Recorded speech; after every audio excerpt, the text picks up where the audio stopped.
The mud at the Sweetwater trading post was not merely earth and water. It was a living, malevolent thing. It was a slurry of churned clay, horse manure, tobacco spit, and the accumulated misery of 100 trappers who had come down from the high country to drink away their winter earnings. It sucked at Elara Vance's boots with a wet flat sound, threatening to pull her down into the filth where her uncle Jebediah seemed to think she belonged. Elara kept her head down, her chin tucked deep into the collar of her threadbare wool coat. The wool was scratchy and smelled of damp dog, but it was a shield. It was the only barrier between the world and the devil's handprint, the deep, purple-red birthmark that stained the left side of her face from temple to jaw. It looked like spilled wine that had never dried, or as Jebediah liked to scream when the whiskey took him, like the mark of a woman kissed by Satan himself. "Walk, you useless sow!" Jebediah roared, yanking on the rope he had tied around her wrist. The rope burned her skin, chafing raw flesh that had never had time to heal. Elara stumbled, her hand flying up instinctively to cover her cheek, but Jebediah backhanded her. The blow was casual, practiced. It didn't even knock her down. It just snapped her head back, exposing her face to the gray, drizzling sky and the leering crowd gathered on the porch of the general store. "Look at her!" Jebediah shouted to the men huddled under the awning. "Strong back, good teeth. She can skin a beaver in 2 minutes flat and cook a stew that'll stick to your ribs." A trapper with a beard like a bird's nest stepped forward, squinting through the rain. He was missing an ear, and he smelled of rancid grease. "Let's see the face, Jeb," the man grunted. "You always hide the goods." "She's shy," Jebediah lied, his voice high and reeking of desperate bravado. "Modest, a virtue in a wife." "Show us," another voice yelled, "or take your witch and git." Jebediah growled low in his throat, a sound like a cornered dog. He grabbed Elara's chin with his dirty fingers, digging his nails into her jaw, and wrenched her face toward the light. Elara squeezed her eyes shut, but she couldn't block out the collective gasp. It was a sound she had heard since childhood, a mixture of revulsion, fear, and superstitious hate.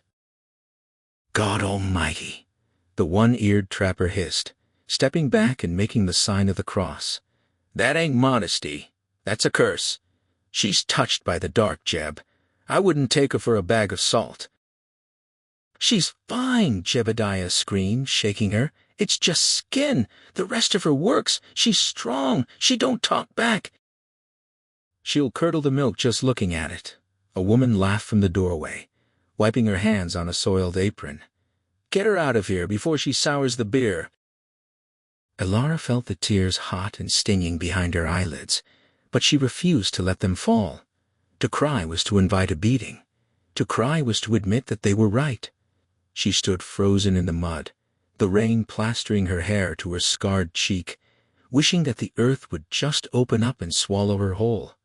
She was 25 years old, and she had never known a gentle touch. She was livestock, less than livestock. A horse had value. A mule had value. She was just a burden to be bartered for whiskey. If you are liking this story, please subscribe. I know you must have subscribed by now, so let's continue. "I'll give you $1 to take her away," someone shouted, and the crowd erupted in cruel, jagged laughter. Jebediah's face turned purple. He shoved Elara, sending her sprawling into the muck. The cold slime soaked through her dress instantly, chilling her to the bone. "Get up!" he hissed, raising his boot. Then the laughter died. It didn't taper off. It was strangled. A silence fell over the yard, heavy and suffocating. The wind seemed to drop. Even the horses tied at the rail stopped stamping. Elara, wiping mud from her good eye, looked up to see what had silenced the wolves. A rider had entered the yard. He sat atop a horse that looked like a nightmare made flesh, a massive, coal-black stallion that stood 18 hands high, its coat gleaming with rain, steam snorting from nostrils the size of teacups. The beast was terrified and terrifying, rolling its eyes, but the man on its back sat with the stillness of a mountain peak. He was a giant. He wore a coat of unrefined buffalo hide, the fur thick and matted, making his shoulders look impossibly broad. A wide-brimmed hat, stained with grease and years of snow, shadowed his face completely. Only a beard, black and thick as iron wool, was visible. He rode through the crowd without looking at them. The men on the porch, hard men who killed for a living, pressed themselves back against the wall. "The ghost," someone whispered. "It's Silas Thorne." Elara had heard the name. Mothers used it to frighten children. They said he lived above the snow line where the air was too thin for Christian men. They said he had no tongue. They said he killed a grizzly with a tomahawk. Silas halted his stallion in the center of the yard, the hooves splashing mud onto Jebediah's boots. He didn't speak. He simply stared at the trading post door, waiting. Jebediah, however, wasn't looking at the man. He was looking at the horse. Greed, naked and stupid, washed over Jebediah's face. He licked his lips. He had never seen a horse like that. A horse like that could carry him to California. A horse like that was worth more than his life. "Fine animal," Jebediah called out, his voice trembling with a mixture of fear and avarice. Silas Thorne turned his head slowly. The movement was mechanical, heavy. Under the brim of his hat, Elara caught a glimpse of eyes pale, cold like winter ice. He looked at Jebediah. Then his gaze shifted down. He looked at Elara. He looked at her lying in the mud. He looked at the rope on her wrist. He looked at the birthmark that was currently caked with slime. He didn't recoil. He didn't gasp. He just looked. Jebediah saw the look, and his twisted mind saw an opportunity. "You need a woman, stranger?" Jebediah asked, stepping forward, dragging Elara up by the rope. "She ain't much to look at, I know. Ugly as sin. But she's strong. She can carry a pack. She can warm a bed if you blow out the lantern." The crowd held its breath. Insulting Silas Thorne was a way to get buried early.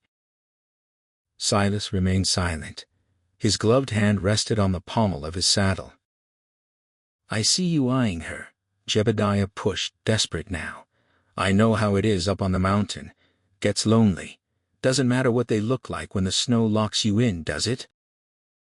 Silas's hand moved. He reached into his saddlebag. Jebediah grinned, expecting gold. Instead, Silas pulled out a pouch of tobacco. He began to roll a cigarette, one-handed, with a dexterity that belied his size. "Tell you what," Jebediah stammered, sweating despite the cold rain, "I'll make you a trade, a fair trade." He pointed a shaking finger at the black stallion.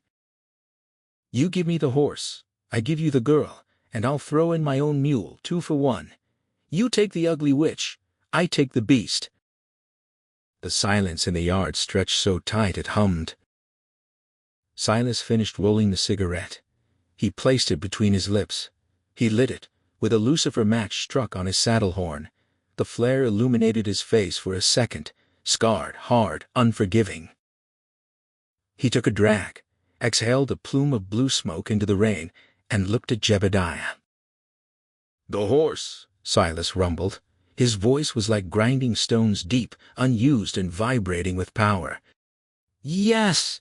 Jebediah beamed, dropping the rope. "The horse! It's a deal! She's yours, you poor bastard! Good luck getting her to look at you without turning your stomach." Jebediah laughed. He reached out to grab the stallion's bridle. "Come here, you beauty. You belong to Jeb Vance now, and you—" He kicked dirt at Elara. "You belong to the devil." Silas Thorne didn't move his body. He only moved his right hand. In a blur of motion that no man that size should have been capable of, he drew the Lemmet revolver from the cross-draw holster at his waist. It wasn't a warning. Boom! The gunshot was deafening, a cannon blast in the enclosed yard. Jebediah Vance didn't even have time to look surprised. The heavy lead ball hit him square in the center of his chest. It lifted him off his feet and threw him backward into the horse trough. He splashed down, the water instantly turning pink. He thrashed once, his eyes wide with shock, and then went still, staring up at the rain. Elara screamed a short, sharp sound and covered her head, waiting to be next. Silas holstered the smoking gun. He didn't look at the dead man. He didn't look at the crowd, who were now paralyzed with terror. He looked at Elara. He nudged the stallion forward. The massive beast stepped over the rope that had bound her. Silas reached down. "Up," he commanded. Elara looked at the hand. It was huge, wrapped in worn leather. She looked at the dead uncle who had tormented her for 20 years. She looked at the mountain man who had just killed for... what? A horse? With the insult? She realized she had no choice. She was property. The ownership had just changed hands in the most violent way possible. Trembling so hard she could barely stand, Elara took his hand. He didn't pull her gently. He hauled her up with a strength that was frightening, swinging her behind him onto the horse's rump as if she weighed no more than a pelt. "Hold the belt," he growled. Elara wrapped her arms around his massive waist, burying her face in the foul-smelling fur of his coat to hide from the stares of the town. Silas kicked the stallion. The horse reared slightly, then thundered out of the yard, spraying mud over the cooling body of Jebediah Vance, carrying Elara away from the only hell she had ever known and toward a frozen peak that promised a different kind of darkness. The ascent into the Tetons was not a journey. It was an abduction by the earth itself. The rain that had turned the trading post into a slurry of mud solidified as they climbed, transforming first into stinging sleet, and then, as the air grew thin and biting, into a silent, heavy snow. It fell in flakes the size of coins, blanketing the world in a white silence that felt heavy enough to crush a lung. Elara clung to Silas's waist, her face buried in the coarse, foul-smelling buffalo fur of his coat. She was freezing. Her thin wool coat, which had been barely adequate in the valley, was useless here. The cold was a physical enemy, a predator that gnawed at her fingers and toes until she couldn't feel them. But she didn't complain. She didn't dare. She was cargo. She was a trade good, swapped for a horse in a moment of violence she still couldn't comprehend. The horse, the massive black stallion, heaved beneath them, its hooves crunching through the crust of the snow with a rhythm that vibrated through her bones. Silas Thorne sat in the saddle like a stone gargoyle, moving only to guide the beast around treacherous switchbacks or fallen pines. He said nothing. He offered no blanket. He didn't ask if she was cold. He simply rode, climbing higher and higher into a world of gray rock and white death. Hours bled into a haze of shivering misery. Just when Elara thought she would slip from the horse and freeze in a drift, Silas pulled on the reins. "Home," he grunted. The word was a rusty hinge opening a door that hadn't moved in years. Elara peeled her face away from the fur and looked up. It wasn't a house, it was a fortress. Built directly into the jagged face of a granite cliff, the cabin was a monstrous structure of blackened logs, some as thick as wine barrels. It looked as if it had grown out of the mountain, a scab on the rock face. A massive chimney belched thick gray smoke into the storm, staining the pristine snow. To the side, a sturdy lean sheltered a stack of wood that could have built 3 houses in the valley. A row of steel traps hung from the eaves, clanking softly in the wind like the wind chimes of the damned. Silas dismounted. He hit the ground with a heavy thud that shook the snow from his boots. He didn't offer a hand. He simply reached up, grabbed her by the waist with his massive hands and swung her down. Her legs, numb from the cold and the long ride, gave way the moment her boots touched the snow.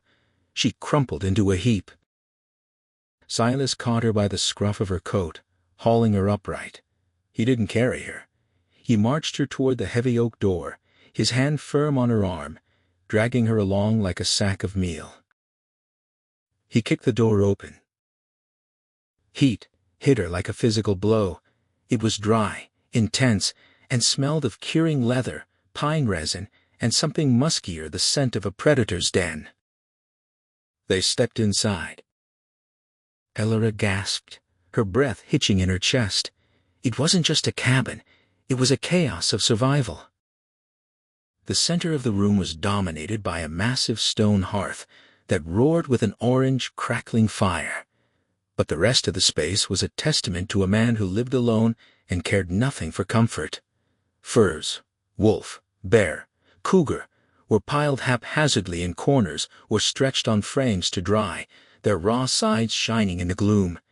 Traps of all sizes lay on the floor, steel jaws gleaming dully. A table in the center was buried under a drift of tools, rifle parts, and dirty tin plates.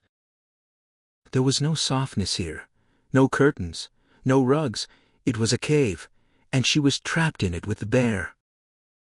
Silas released her. He walked straight to the hearth.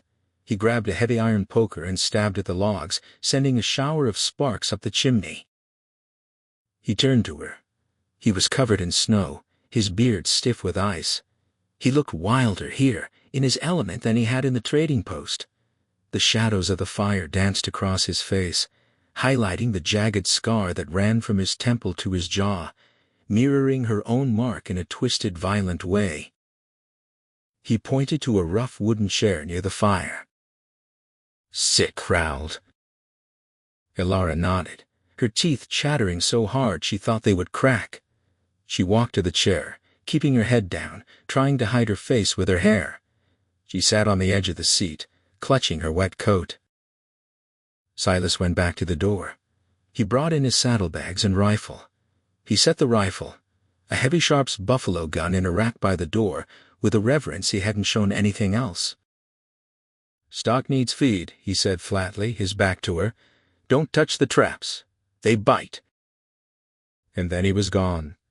The heavy door slammed shut, leaving her alone with the fire and the silence. For a long time, Elora just sat there, listening to the wind howl outside and the thwack-thwack of an axe hitting wood somewhere in the storm. Panic began to rise in her chest, a cold, suffocating tide. "Why am I here?" she thought frantically. "He bought me. He killed for me. What does he want?" Jebediah's voice echoed in her mind, ugly as sin, the devil's handprint. She touched her cheek. It was burning from the cold and the shame. She looked around the cabin. It was filthy, not with dirt exactly, but with neglect. Dust lay thick on the mantel.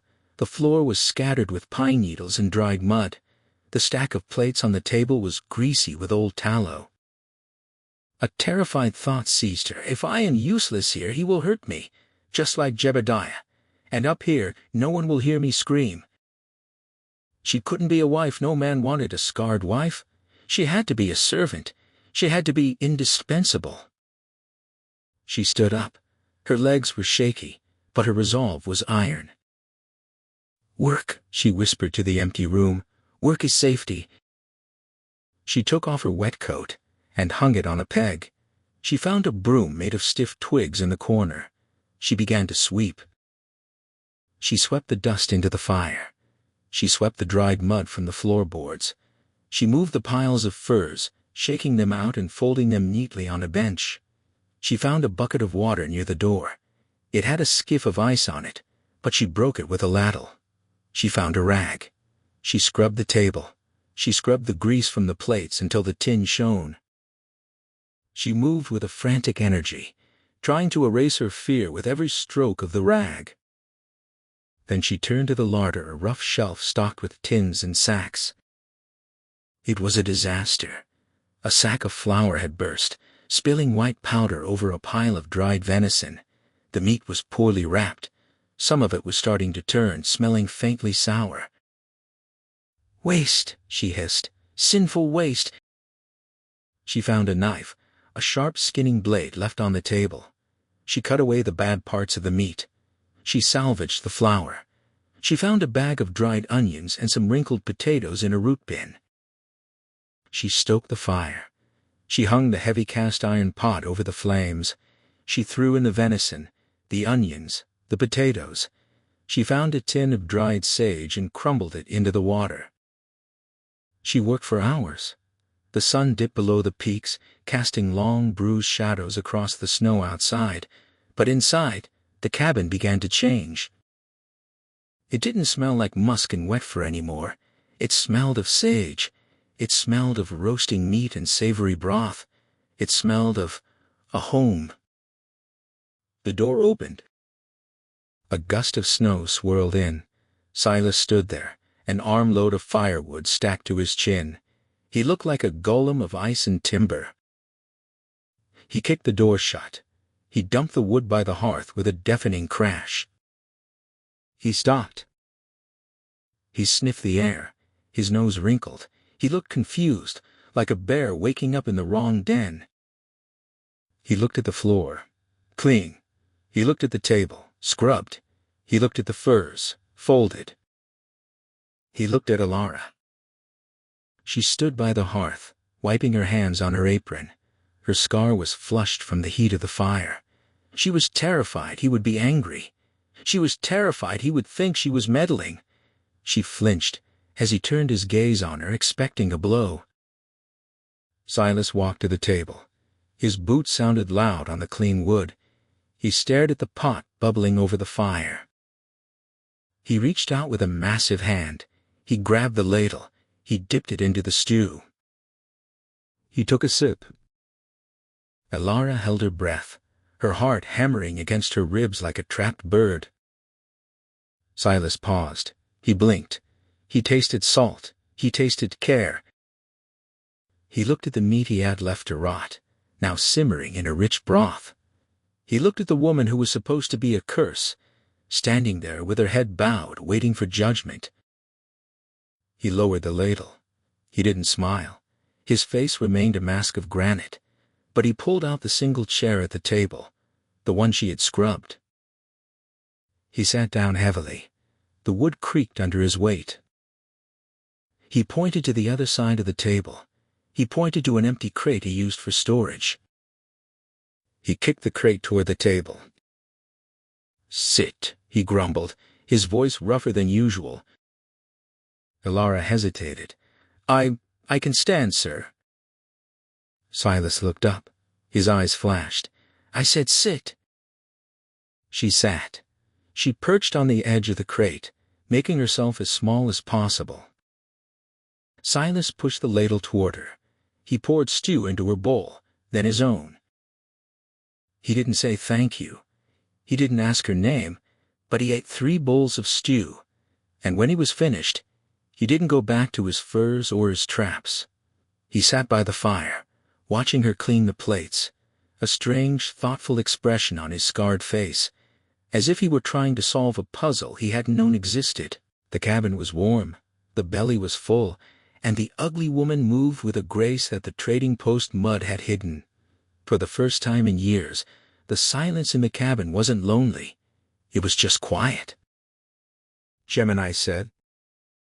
The blizzard that descended on the Teton Range was not merely a storm, it was a living, breathing malice of the mountain. It began as a low moan in the valley, a vibration in the floorboards that made the tin cups on the shelf rattle, before exploding into a white-out fury that erased the world. For 3 days, the cabin shuddered under the assault. The wind screamed like a banshee, tearing at the shingles, piling snow against the north wall until the window was nothing but a gray, opaque square of ice. Inside, the air grew heavy and close, the smell of wood smoke turning acrid as the chimney struggled to draw against the downdraft. Silas had been restless all day. He had paced the small floor, checking the bar on the door, checking the shutters, checking the rifles. He moved with a heavy dragging gait that Alara hadn't noticed before. He was sweating, despite the draft that snaked across the floorboards. "Silas?" Alara asked from her chair by the fire, where she was mending a tear in his spare shirt. "You're dripping." "Fire's too hot," Silas grunted. He turned away from her, shrugging his massive shoulders as if to dislodge a weight. He grabbed the water bucket. It was empty. "I'll fetch snow to melt," he rasped. He reached for the door latch. He missed. His hand swiped clumsily at the wood. He swayed, like a great pine whose roots had finally snapped. "Silas!"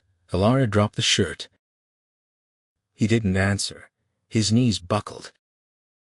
The impact of his body hitting the floor shook the entire cabin. The water bucket clattered away, rolling into the shadows. Elara was beside him in a heartbeat. She turned him over. He was burning. The heat radiating from him was terrifying, a dry, feverish fire that seemed to be consuming him from the inside out. His skin was gray beneath the beard, and his eyes were rolled back, showing the whites. "No," Elara whispered, panic fluttering in her throat. "Not now, not in the storm." She grabbed his hand. It was scorching. She pushed up the sleeve of his shirt. Nothing. She checked his other arm. Nothing. She ripped open the front of his shirt. There, on his shoulder, just below the collarbone, was the enemy. It was an old arrow wound, a pucker of scar tissue she hadn't noticed before. But now, it was angry red, swollen tight and shiny, radiating streaks of poison that were tracking toward his heart. A jagged piece of flint or bone must have been left deep inside, festering silently for years, waiting for weakness. The cold had awakened it. "You stubborn mule," Elara hissed, tears pricking her eyes. "You prideful, stupid man." She didn't have time to be afraid.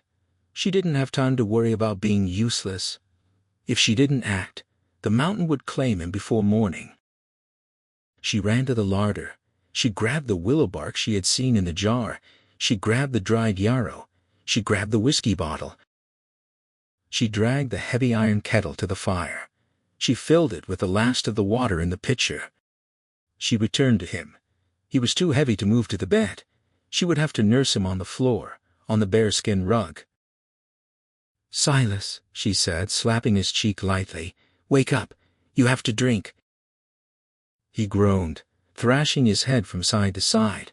"The ice," he mumbled, his voice thick and delirious. "Samuel, don't let go. The ice is too thin." Elara froze. Samuel, a name she didn't know, a ghost from the past. "Shh," she soothed, lifting his heavy head into her lap.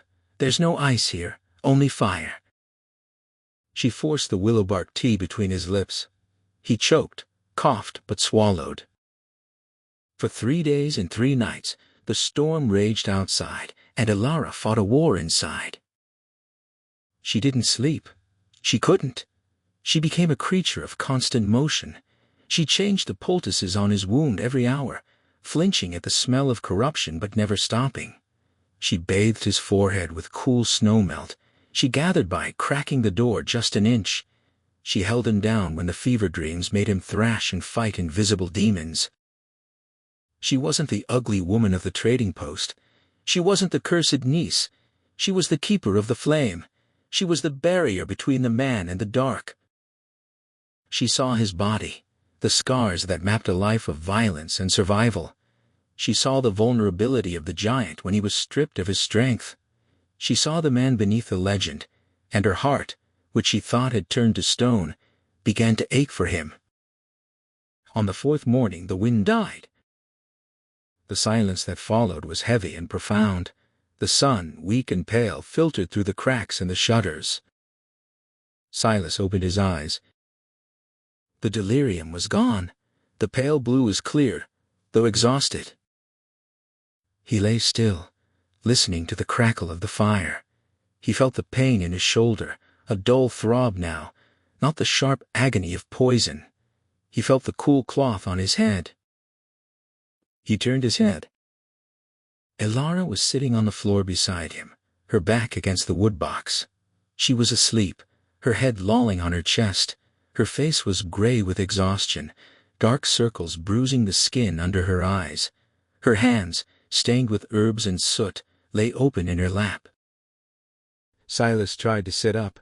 A groan escaped him. Elara's eyes snapped open. She was awake instantly, scrambling to her knees. "Silas?" She reached for his forehead. "Are you with me?" Silas caught her wrist. His grip was weak. shaking, but his skin was cool. The fever had broken. "You stayed," he rasped. His voice was a wreck, like gravel in a grinder. "Where would I go?" Alara asked softly, checking his pulse. "The storm buried us." "You could have let me die," Silas said. He looked at the bandage on his shoulder. It was old iron from the Black Hills War. "It almost killed you," Alara scolded gently. "If I hadn't found the yarrow—" She stopped. She pulled her hand back. She looked down at her lap. "I thought you would be angry," she whispered. "That I touched you. That I took charge." Silas looked at her. He saw the strength in her shoulders. He saw the fierce intelligence in her eyes. "Why?" he asked. "Because I am useful," Alara said, the old defense rising automatically. "I can nurse. I can cook. I earned my keep, Silas. You can't throw me out. I saved you." Silas frowned. He struggled to push himself up on one elbow. "Throw you out? Is that what you think this is?" "I am marked," Alara blurted out. The shame she had carried for 20 years spilled over in the quiet cabin. She turned her head, trying to hide the birthmark in the shadows. "Jebediah traded me for a horse because I scare people. I know why you bought me. You need a worker. But a worker who scares off game isn't worth much." She looked at him, tears welling in her eyes. "I am ugly, Silas. That's what they said. That's what everyone says." Silas stared at her. The silence stretched, filled only by the popping of the fire. Then he reached out. His hand, heavy and scarred, hovered near her face. Alara flinched. She expected him to push her away. She expected disgust. He didn't touch her good cheek. He didn't touch her hair. He cupped the left side of her face. His callous thumb ran over the deep purple stain of her birthmark. He traced the edge of it where it met her jaw. He touched the skin that everyone else had called cursed. "Not ugly," Silas whispered, his voice rough with emotion. He leaned closer, ignoring the pain in his shoulder. "Painted," he said softly, "like the sunrise on the peaks, like fire." Alara gasped. Her eyes fluttered shut. No one touched the mark. No one. It was dead flesh to the world, but to him, it was warm. "Fire burns," she whispered. "Fire keeps the cold away," Silas countered. "Fire is life." He looked into her eyes, one wide and blue, the other pulled slightly by the mark. "I didn't trade for a worker, Alara. I traded for the woman who stood in the mud and didn't break." He squeezed her cheek gently. "You are not ugly. You are mine."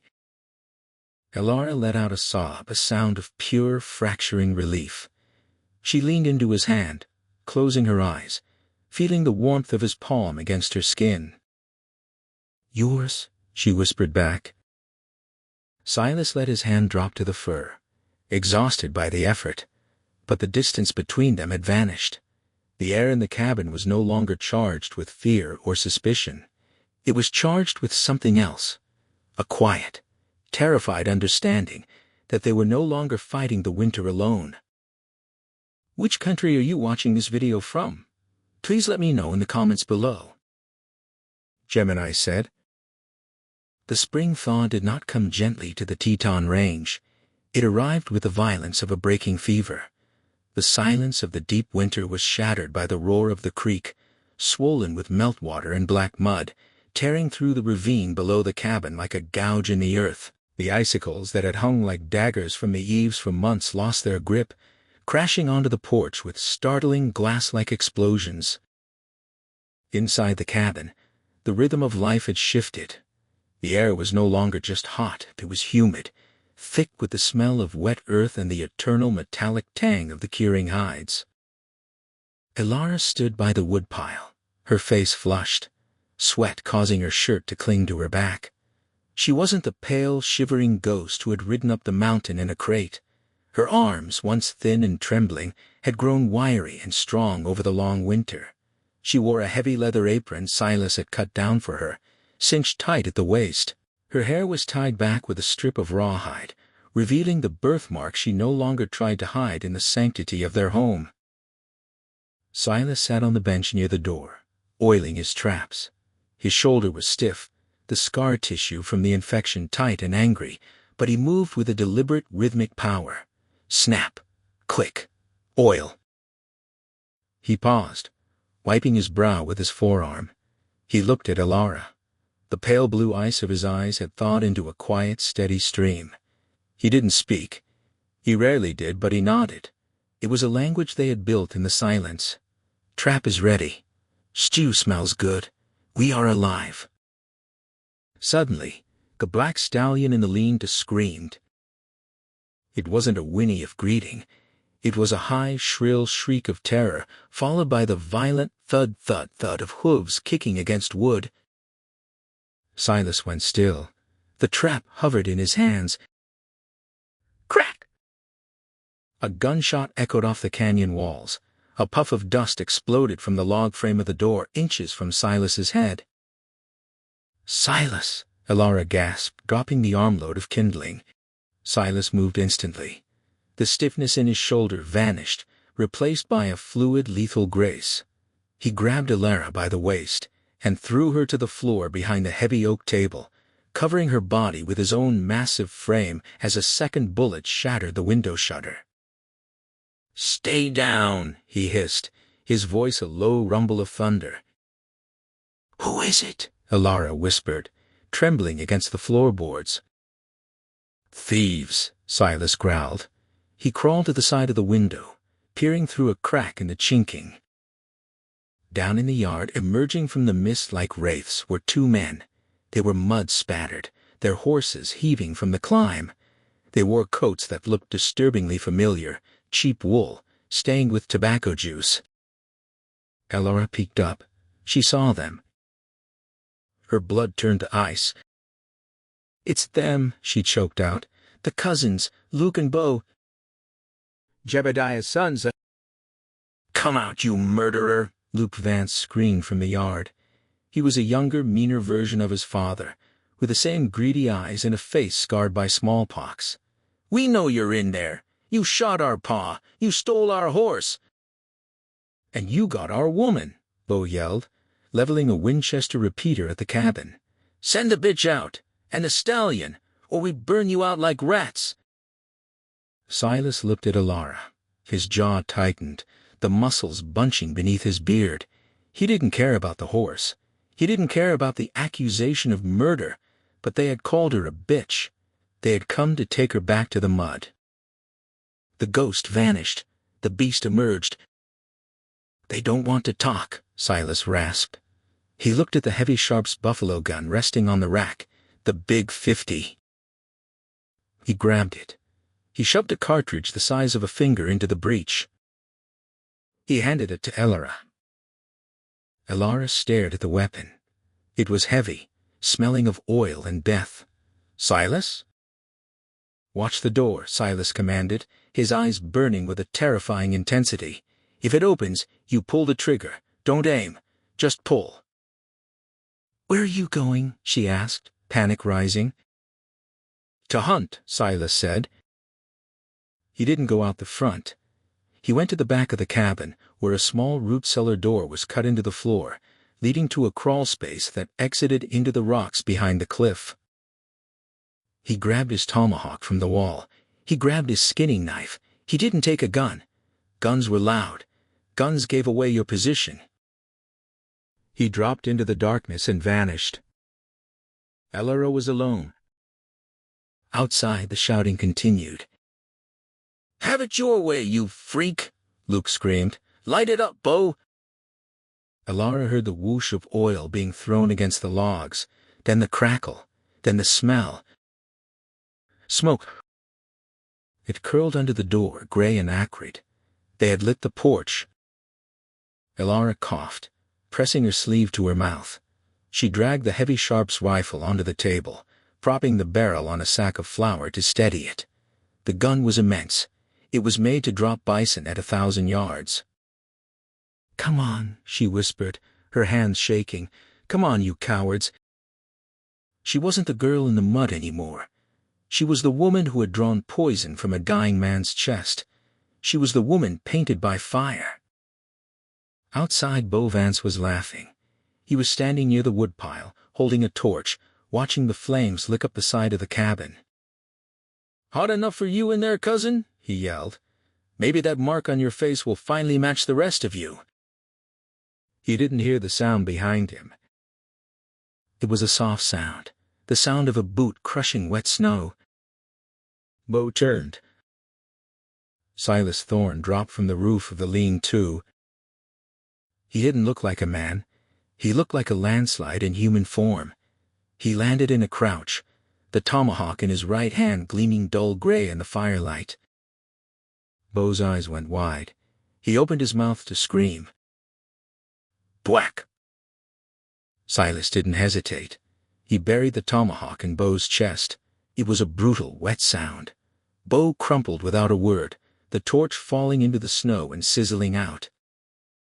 Luke, standing by the horses 20 yards away, heard the impact. He spun around, raising his pistol. "Beau?" He saw the dark shape rising from the snow. He saw his brother lying still. "You son of a," Luke fired. The bullet struck Silas in the thigh. Silas grunted, stumbling slightly, but he didn't stop. He didn't have a gun. He was 20 yards away. He was bleeding. He charged. He ran with a limping, terrifying gait, a wounded bear closing the distance on the hunter. Luke fired again, missed. His hands were shaking. This wasn't a man, it was a demon. "Die!" Luke screamed, fanning the hammer. Silas roared. He threw the skinning knife. It wasn't a precise throw. It didn't hit the heart. It hit Luke's gun hand, pinning it to the stock of his revolver. Luke shrieked, dropping the gun. He scrambled backwards, slipping in the mud, trying to reach his saddlebag for a knife. Silas was on him. He slammed into Luke, driving him into the mud. The impact knocked the wind out of the smaller man. Silas raised a fist like a hammer. Inside the cabin, the smoke was getting thicker. Elara couldn't see the yard. She could only hear the grunts, the screams, the wet thuds of violence. Then the door rattled. Someone was kicking it. Elara froze. Silas was outside. Who was at the door? "Open up!" a voice screamed. It wasn't Luke. It wasn't Beau. It was a third man, a hired hand they hadn't seen. The wood around the lock splintered. The door swung inward, revealing a silhouette framed by the burning porch. A man with a shotgun coughing in the smoke, eyes scanning the room for a victim. He saw Lara. He grinned, his teeth yellow in the firelight. "Well now," he wheezed, "ain't you a prize?" Elara didn't scream. She didn't beg. She remembered Silas's words, "Just pull." She hugged the stock of the sharps against her shoulder. She looked down the barrel. She pulled the trigger. Boom! The sound was apocalyptic. The recoil kicked Elara backward, knocking the chair over and sending her sprawling onto the floor, her shoulders screaming in pain. But the effect on the doorway was absolute. The .50 caliber slug hit the gunman in the center of mass. It didn't just stop him. It erased him from the doorway. He was thrown backward off the porch, as if yanked by a giant invisible hand. He landed in the burning snow, motionless. Elara lay on the floor, her ears ringing, the smell of gunpowder mixing with the smoke. "Silas!" she screamed, scrambling to her feet, ignoring the bruising on her shoulder. She ran to the door. The fire on the porch was dying down, the wet wood refusing to catch fully. In the yard, silence had returned. Luke Vance was lying in the mud, unconscious or dead, his face a ruin. Silas was kneeling beside him, breathing heavily. He looked up as Elara appeared in the doorway, the massive rifle trailing from her hand. He saw the dead gunman on the porch. He saw the smoke curling around Alara's head. He saw the fierce, terrified look in her eyes. He stood up, favoring his left leg. He was covered in mud, and blood, some his, mostly theirs. He limped toward her. "You okay?" he rasped. Alara dropped the gun. She ran down the steps, past the burning railing, and threw herself at him. "You idiot!" she sobbed, hitting his chest with her fists before wrapping her arms around him. "You went out there without a gun." Silas wrapped his arms around her, burying his face in her hair. He held her tight, grounding himself, feeling the shake of her body against his. "I had a tomahawk," he mumbled into her hair, "and I knew you had the cannon." He pulled back and looked at the dead man on the porch. Then he looked at her. "You didn't miss," he said, a note of grim pride in his voice. "I aimed for the middle," Alara sniffed, wiping soot from her face. Silas looked at the carnage in his yard. The cousins were gone. The threat from the valley was ended, but the cost was painted in red on the white snow. He gripped her shoulders. "Pack," he said suddenly. "What?" Alara blinked. "Pack the mule," Silas said, his voice hard again. "We go higher, until the smoke clears. This place smells like death now." He wasn't running. He was relocating. He was taking his pack, his wife, to higher ground. Alara looked at the cabin, then at him. She nodded. "I'll get the pemmican," she said. "You get the horses." They moved together, a team forged in fire and blood, preparing to climb even closer to the sky, leaving the bodies of the greedy men to be buried by the coming spring snow. The smoke from the burning porch railing drifted into the gray sky, a thin ribbon of defeat that smelled of pine pitch and the copper tang of spent gunpowder. The silence that had descended on the high Tetons was heavier than the blizzard had been.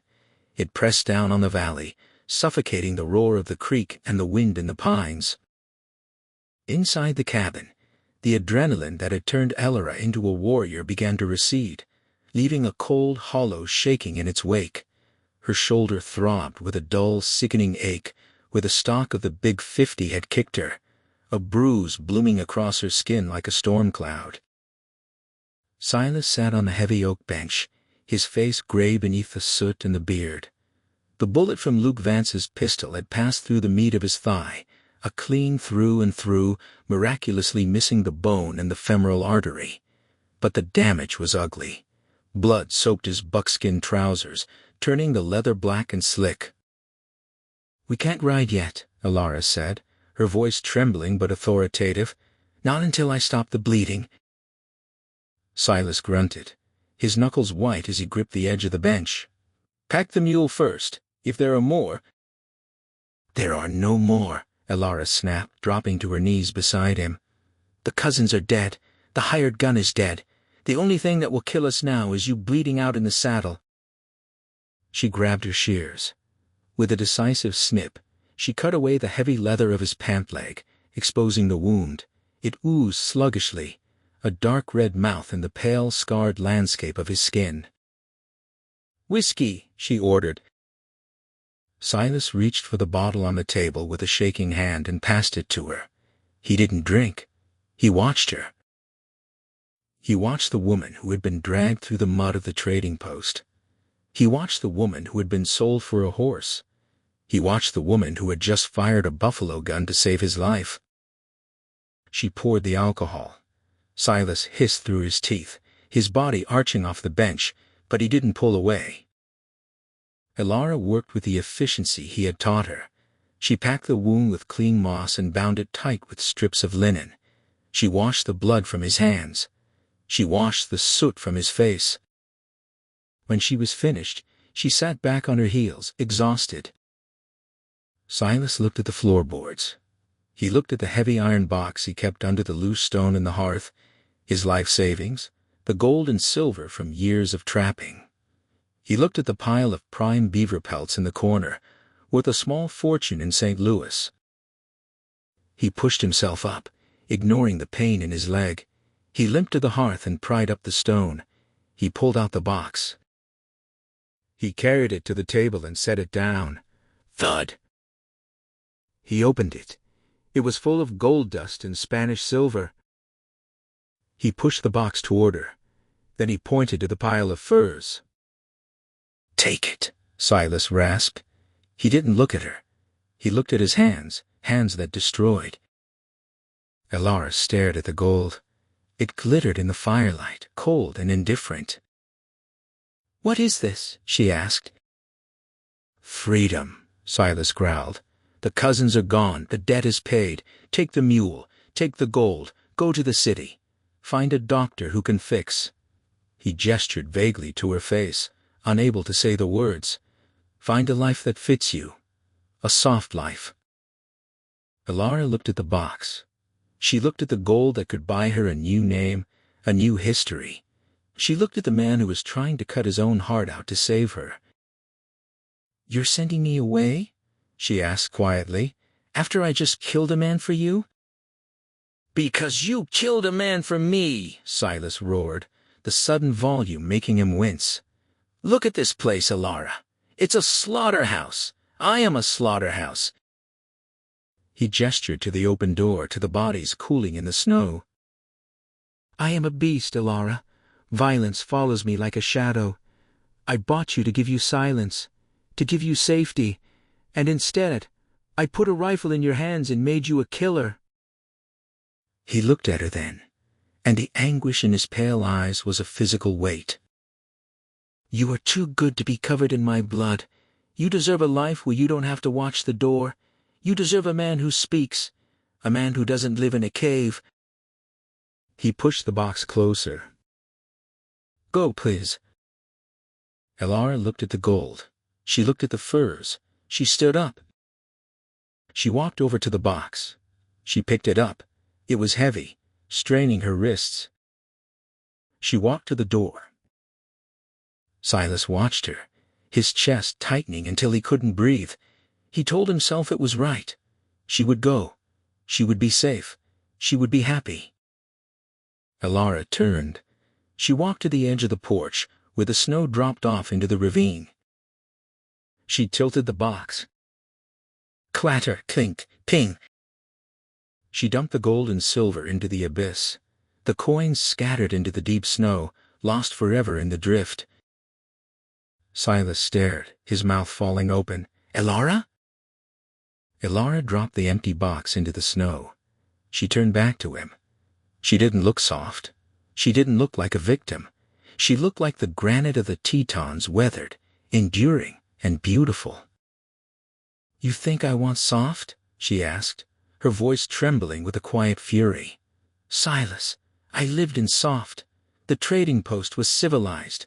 The uncle who beat me was a man of business. The people who laughed at my face wore silk and velvet." She walked back into the cabin, invading his space, forcing him to look down at her. "Softness didn't save me," she whispered. "Softness let me rot. Softness called me ugly." She reached out and took his large, rough hand, the hand that had pulled the trigger on Jebediah Vance. She pressed it against the birthmark on her cheek. "You think this mark makes me weak?" she asked. "You think it makes me a curse?" "No," Silas breathed. "Then why are you sending me away?" she demanded. "Because you're afraid? You're not afraid for me, Silas. You're afraid of me. You're afraid that if I stay, you might actually have to believe that you deserve something other than a ghost story." She leaned closer, her nose inches from his beard. "I was traded for a horse, Silas. I was property. But property doesn't hold a rifle. Property doesn't sew up wounds. A wife does." The word hung in the air. Wife. Silas froze. He felt the heat of her skin against his palm. He felt the pulse beating in her neck. He realized she was right. He was terrified.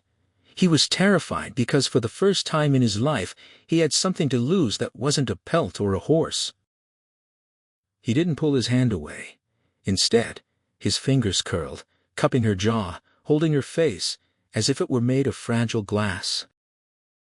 Elara, he choked out. He leaned down. He didn't kiss her lips. He tilted his head and pressed his lips to her cheek, to the left cheek, to the purple stain. Elara gasped, her eyes fluttered shut. His lips were warm, chapped, and trembling. He kissed the center of the mark. He kissed the edge of her jaw. He kissed the skin that the world had told her was the devil's handprint. It wasn't a kiss of pity. It was a kiss of reverence. It was a worshipful, tender claiming of the very thing she had hated. "Not ugly," Silas whispered against her skin, his beard scratching softly against her neck. "Masterpiece." He pulled back just enough to look her in the eye. A tear leaked from his own eye, tracking through the soot on his face. "I cannot give you a garden," he rasped. "I cannot give you peace. I can only give you the fire, and the iron, and the hands that hold them." Elara reached up and wrapped her arms around his massive neck, burying her face in the hollow of his shoulder. "Then give me the fire," she breathed. "I'm cold without it." Silas let out a shuddering breath, a sound like a collapsing mineshaft, and wrapped his arms around her, lifting her off her feet, holding her tight against his chest. He buried his face in her hair, breathing in the scent of smoke and sage, realizing that the fortress he had built to keep the world out had actually been built to keep this one singular miracle in. Epilogue 1 year later. The summer sun hit the high peaks of the Tetons with a brilliance that made the granite sparkle like diamonds. The snow was gone, replaced by a carpet of green sedge and wildflowers, Indian paintbrush, bluebells, and fireweed that clung to the rocky soil with stubborn defiance. The cabin still stood against the cliff, but it had changed. The blackened logs where the fire had licked the porch had been replaced. A new room had been added to the side, with a wide window that looked out over the valley, a window with glass that was polished until it sparkled. Smoke curled from the chimney, but it wasn't the black smoke of a siege, it was the white, sweet smoke of cooking fires. Silas Thorne stood in the doorway of the lean-to. He was oiling a new saddle, the leather creaking under his powerful hands. He was shirtless, his scars shining in the sun, moving with the easy rolling power of a king in his own land. The limp was gone, a memory buried with the bodies of the Vance brothers. He paused, looking toward the garden patch Elara had cleared near the spring. Elara was there. She was kneeling in the dirt, pulling weeds from around a row of hardy potatoes. She wore a simple dress of blue calico, the sleeves rolled up. She wasn't wearing a veil. She wasn't hiding her face. The birthmark was there, dark and stark against her tanned skin, catching the sun. She stood up, wiping her forehead with the back of her hand. She turned toward the cabin. In her arms, strapped to her chest in a sling of soft doe skin, was a bundle. "A baby." Silas dropped the saddlecloth. He walked out into the sunlight. Elara saw him. She smiled a smile that crinkled the corners of her eyes and transformed her face into something radiant. "She's awake," Elara called out, her voice ringing clear across the canyon. Silas walked to her. He didn't run. He strode with the purpose of a man coming home. He reached them. He looked down at the infant, a girl with a tuft of black hair and eyes as blue as the glacial ice. "Is she hungry?" Silas asked, his voice a low rumble that made the baby coo. "She's always hungry," Elara laughed. "She takes after her father." Silas reached out. He ran a massive finger down the baby's soft cheek. Then he touched Elara's cheek, the marked one. "Two beauties," he whispered. Elara leaned into his touch. "Three," she corrected, resting her head on his scarred chest. The black stallion grazing in the meadow nearby lifted his head and whinnied. It was the horse that had started it all, the horse that had been the price of a life. But as Silas wrapped his arms around his wife and daughter, looking out over the savage, beautiful wilderness that was their kingdom, the trade was forgotten. the mud of the trading post was a lifetime away. Up here, in the thin air, there was no ugly, and there was no price. There was only the fire, the mountain, and the love that had survived them both.